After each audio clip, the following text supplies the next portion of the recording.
Compton Rick Rock TV. Let's get to the content. All right, let's get to it, man. We're going to continue with the Spoety Face and J Hood. Earlier, I dropped a video about Spoety Face, him quitting No Jumper. He explained why he's leaving. He said he's going to explain more on what happened between him and J Hood. All right, so we're going to get over here and check out this video with J Hood responding to what happened between him and Spoety Face. We're not going to waste a lot of time. I will have that other video at the end of this video, the Spoety Face video. Let's check this out, though. Let's go.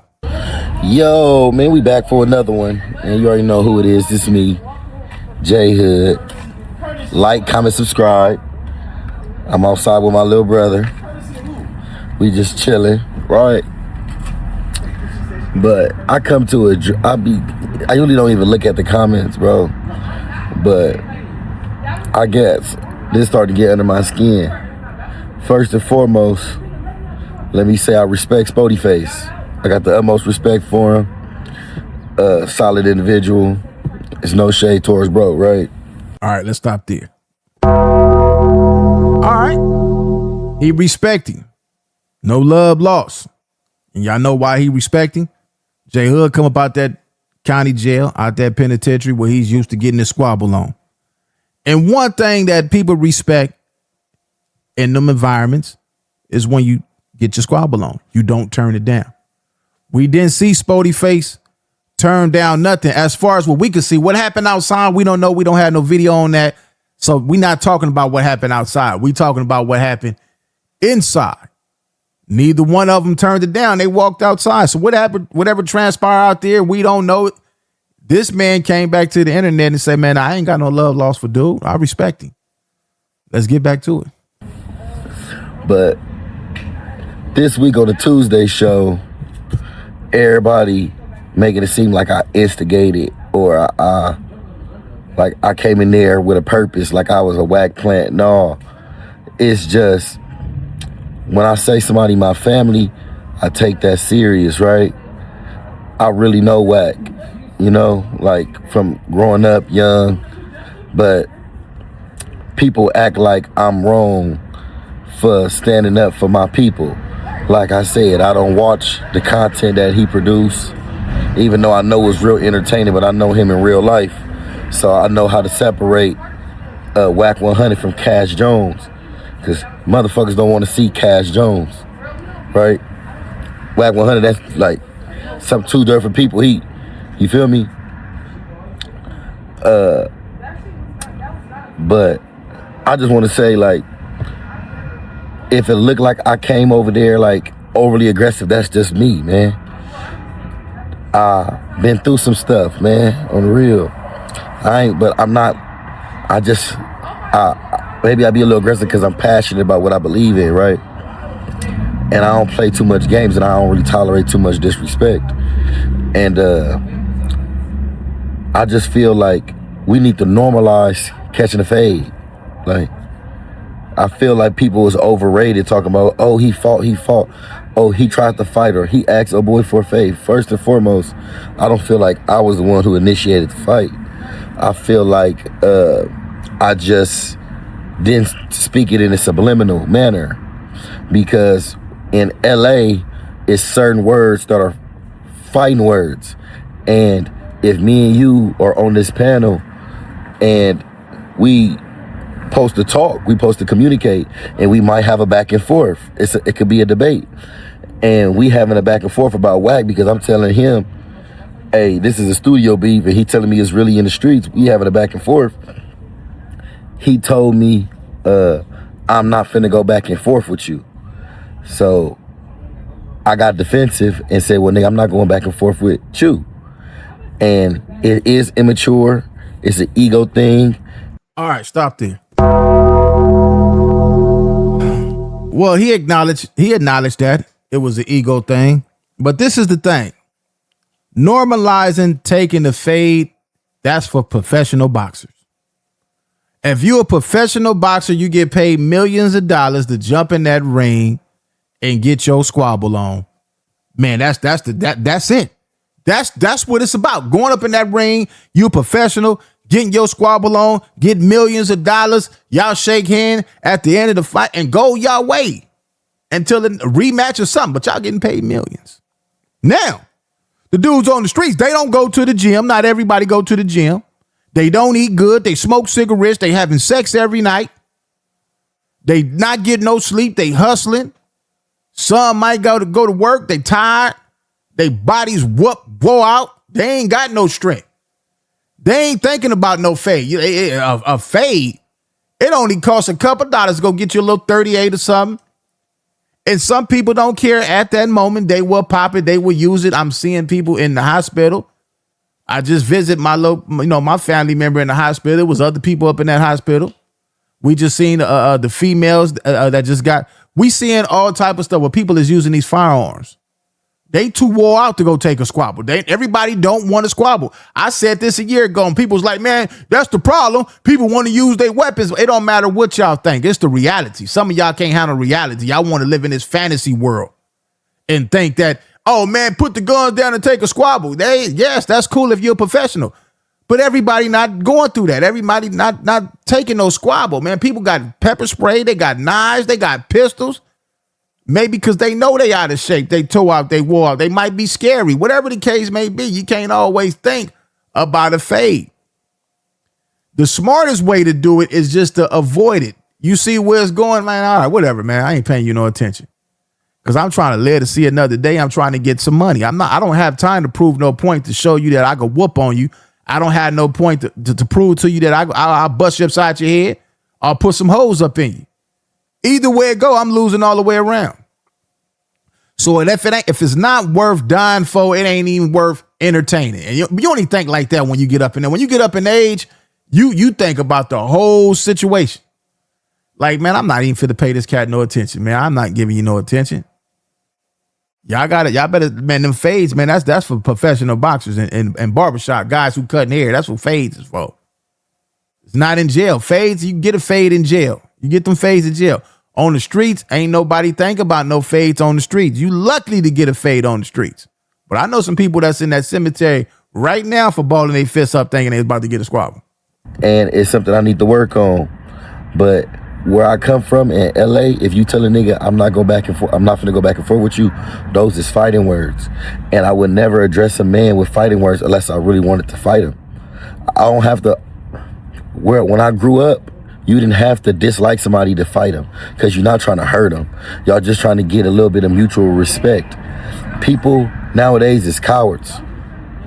You know, people don't know how to just fight and take an L and come back. And nigga, when I was growing up, you would fight the same nigga 3 times. I'd have fought all my friends, right? So, them friends. You said the right thing. You fight your friends. You and your friends could get down. But a dude that ain't from your hood, he ain't your friend, he don't know you, man, that dude ain't fit. They gonna be cowards, just like you said. Them cowards is the ones who taking people's lives. It's the cowards. I'm not worrying about the people I know that'll get down. It's them cowards. Them cowards the ones that is take your ass up out of here. Them the ones, man. Listen, man, I've been home for 13 years now. And I had to figure it out. Stay away from suckers. Don't be in environments where you got to keep a pistol at. And find you something to do to keep you out the way. You might as well hang around it, man. The best thing you can do is, man, go out there, man, get you some money, man, knock you a couple of breezes, man, put a hump in their back like a Halloween cat, man, give it real to them, lay them and spray them, and go on about your business, man. Or start your family, hang out with your kids, teach your kids how to play sports, football, basketball, baseball, how to be a man. Things like that is more important than worrying about these dudes in the streets getting a squabble from them. We too old for that, man. It's just crazy, right? But so when he told me I'm not going back and forth with you, I felt like he was asking me for a fade. And then he started to play, oh, that's a PC game. Oh, it's PC when I ask you for a fade, but it's not PC when you ask Doughboy for a fade. Uh-oh. He make a little sense there. You asked somebody else for a fade last week or whenever that happened. I guess you called him out. Now he calling you out. It got to be the same thing. But hey, man, like I said before, nobody didn't get hurt. That's the beauty of it. We ain't writing rest in peace in the title this morning. We ain't writing rest in peace, and we ain't saying free the homie this morning. Y'all won. Y'all got away with it. Get back to the money. Get back to the paper. Y'all really want to make some paper, man? Y'all go handle that like, man, but it ain't got to be on camera. And y'all go sit down. Y'all can create some content, man. Y'all won.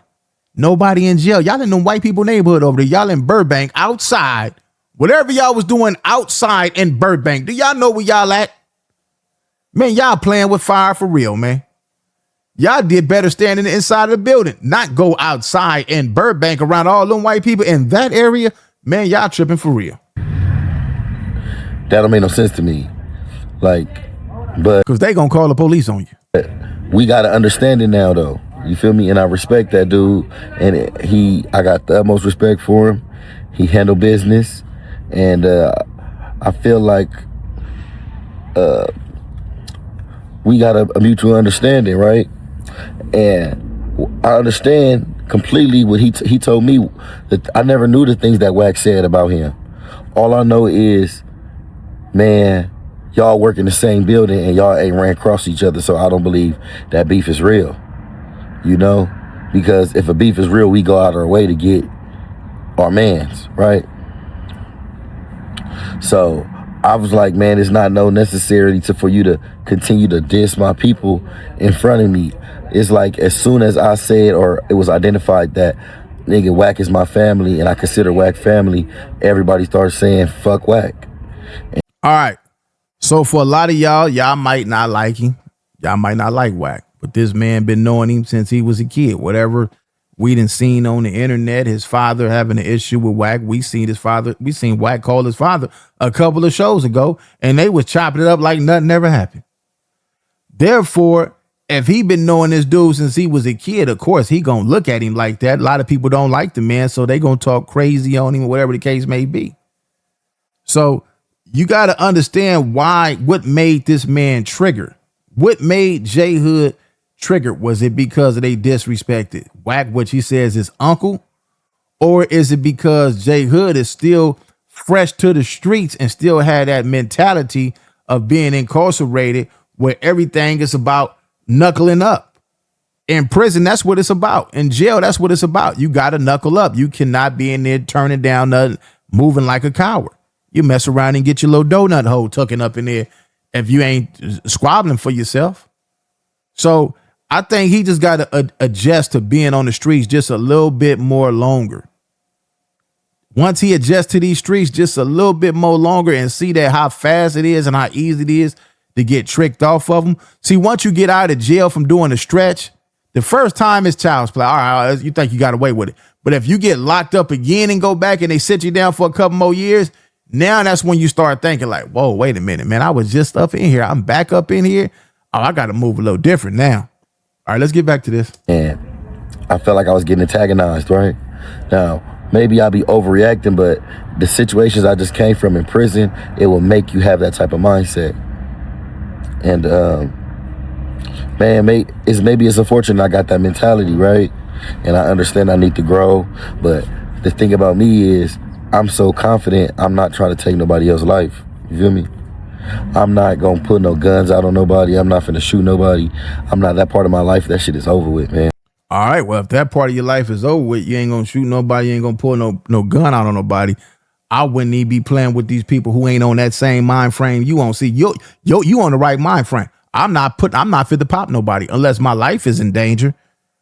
But some of these dudes that you might want to get a squabble with, they not thinking like you. They might don't care. That part of their life is still going. That part of their life is still going. They might pull that pistol out and they not thinking like that. So you got to be mindful and look at it on both ways when you deal with these people. Like, wait a minute, man. I know I ain't fit to pop on one of these cats because I'm past that. But, man, that dude right there, he keep on reaching. What are you reaching for? You know, you got to be careful when you deal with these dudes out here, man. You don't know what they going through. They might have got, their wife might have kicked them out the house. They found out their wife cheating, their girlfriend cheating. They might just got fired from their job, anything. You don't know what these people going through. And all they thinking about is just taking somebody like that day, man. Gotta be careful. I walk with the Creator. I know I don't always be on my dean, but I'm a man of faith. I know that Allah is the best of all planners. I know how life get. I've been through a whole lot of stuff. I really hope I can help somebody, man. I know I backtrack and all that, but that's just me, man. I'm trying. I'm really trying. All right, well, at least you trying, man.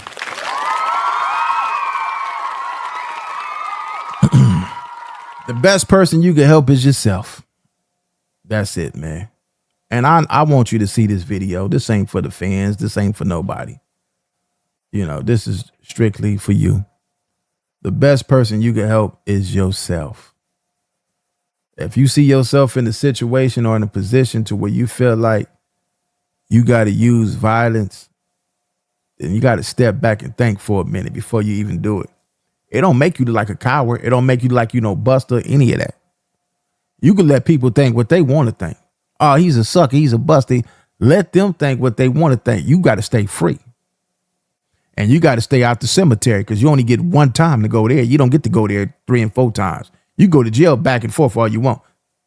You go to jail, even if you got a life sentence, you still living. But you only got one time to go to that cemetery, and that's it. Once you get there, it's over with. So, yeah, the best person you can help is yourself. And focus on yourself. I know you want to defend your uncle and all that, your family member. But sometimes you got to let your people handle their own issues, and you got to be the one to say, man, let me just worry about me right now. Because I'm the most important person right now that I got to worry about. Let's get back to it. And, yeah, man, shout out Spoety Face. Shout out my Uncle Wacto. I'm not going to go against him just like you wouldn't go against your family. I don't care about the streets no more, dude. I don't care about that shit. Because when I did care about it, I was super passionate about it. I was in love with the streets, and I did the most for it, and they didn't give me no benefits. They don't get nobody no benefits. Nobody wins from the streets. Got dudes up in there sitting in jail right now wishing they wouldn't have never did what they did, man, because the homies ain't looking out for them. They hood ain't sending no money, no packages. Ain't nobody going over there to help their mamas. Ain't nobody going to cut their mama grass, take their mama trash out. None of that, man. Once you in jail, the homies be trying to hit you broad, man. That's it. They might accept a few of your phone calls, send you covered up. That's only gonna last for so long. You been there, you know how it go, man. Nah. That's why I be in my community, but when y'all see me in my community, just don't think no gang banging shit is going on. I'm not putting niggas on. I'm not telling nobody. I don't even condone gang banging. The youngsters that I be around, I'm like, hey, yeah, no, don't gang bang, don't do this. You feel me? It's people that wanted to get put on the gang since I've been out, and I denied them. Told them, no, this is not the life for you. All right. Y'all can go to J Hood page. J Hood finally speaks out after the no jumper squabble. Who won? This is his page. Let me blow it up. Y'all go over there and check the rest of that content out right there. So what do y'all think, man, about all this? The Spoety Face, the no jumper situation. Seemed like J Hood. He said, I respect the man. I respect him. He handled his business. We passed all that. He got that part down pat. But it's just a few more tuning up that everybody need. He ain't, that don't make him a bad person because he been in that environment. That environment changed everybody, man. It make you hard. When you get out of jail, man, it turns you to a totally different person than the person that you went in when you went to jail. You might went to jail on an accident, pulling that pistol out, handling your business, getting cracking, just doing some gangster, gang banging stuff. But when you go in there, it turns you to a whole different animal because the dudes that you were just beefing on the streets, you're not beefing with them no more. Them enemies, now you're homies. Now they your homies. And now you got to walk around there with a stone cold solid face all day, balled up because you don't want to like you soft. And when somebody play you or test you, you got to get down or go get that steel and make it real so they can see how it feel. So every day you walking around like that on a defense for years. What you think going to happen when you come back to society with people who kind of mellow and calm? People who not walking around here with their face screwed up all day because they live in life. They got responsibility. The bills is kicking their ass more than the dudes or anybody in the streets can do. Dealing with their woman at home, their kids, got to go pick their kids up from school, talk to their kids' teachers because their kids messing up in school, making sure that the kids at football practice, sports games, and all this old stuff. Being there to support their kids' mental. Trying to balance a household with their woman. That's way worse than being out here in the hood, all that old stuff, man. When you got real life responsibilities, it's different. So anyway, man, we're going to get up out of here. Leave y'all thoughts in the comment section. Subscribe to this channel. We almost at 90,000 subscribers. Didn't even think we'd get this far in the game, but thanks to y'all, we moving on up to 90,000 subscribers, man. I appreciate all of y'all. Thank every last one of y'all. It's Compton Rick Rock with Compton Rick Rock TV. I'll catch all of y'all on the next one. Like, comment, share, and subscribe to the channel, Compton Rick Rock TV. Also, hit that notification bell and catch every video when I drop.